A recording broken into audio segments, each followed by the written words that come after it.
pinagkaiba? Bakit nga ba mas mahalaga ang ating mga pinagkakaiba-iba kaysa sa ating mga pinagkakapare-pareho? Pare-pareho naman tayong tao. Di ko maintindihan kung bakit ba mas matimbang yung mga taong may magandang muka at may magandang pangangatawan. Bakit parang sila ang mas pinapaboran?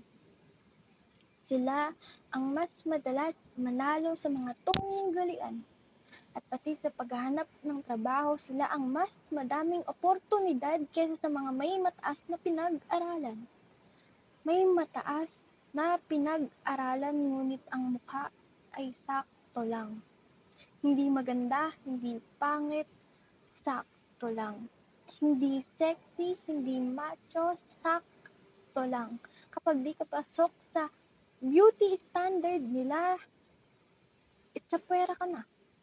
Aminin man natin o hindi, physical appearance na ang mahalaga kaysa sa attitude o sa kung paano ka mangtrato ng iba.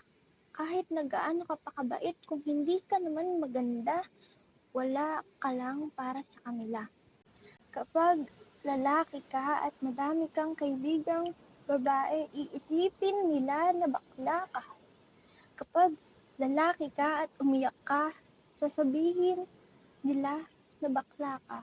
Kapag lalaki ka at nagsuot ka ng pink, sasabihin nila na bakla ka. Talaga bang hindi pwedeng maging magkaibigan ang lalaki at babae? Talaga bang bawal umiyak ang mga lalaki? Wala ba silang nararamdaman? Tao lang din naman sila at may pakiramdam. May karapatan umiyak kapag nasasaktan. Talaga bang ang pagsuot ng pink ay nakakabawas ng pagkalalaki? When in fact, mas bagay nga ang pink sa lalaki kaysa sa babae. At sa babae naman, kapag ang daming madaming kaibigan na lalaki, ibig sabihin tomboy. Kapag malakas, ibig sabihin tomboy. Hindi ba pwedeng strong, independent woman lang? Kapag babae nagsuot ng blue, tomboy din? Hindi ba pwede favorite color lang?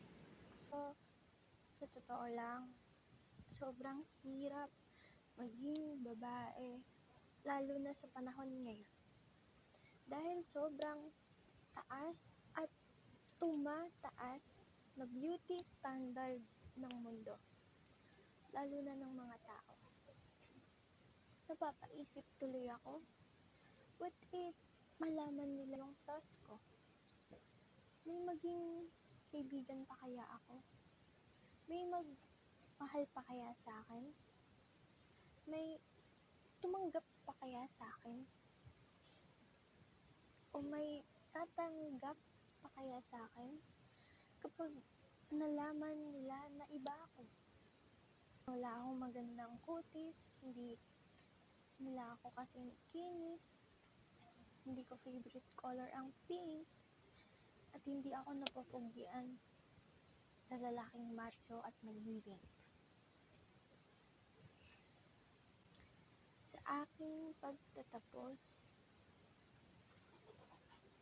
na ikaw na nakikinig nito, gusto kong malaman mo na maganda ka, nagwapo ka, walang pero at walang kahit. Gusto kong malaman mo na kamahal ka, na worth it ka, na hindi mo kailangan makisabay sa uso para maramdaman mong belong ka. Hindi mo kailangan ng makeup para takpan mga insecurities mo o para maging maganda sa pagtingin ng ibang tao.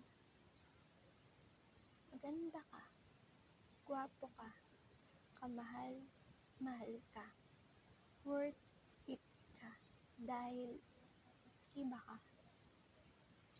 Gaano man kadami ang iyong pinagkaiba sa kanila, gusto kong malaman mo na mahalaga ka.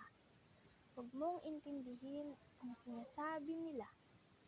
Pahalagahan mo kung anong meron ka at kung sino ka.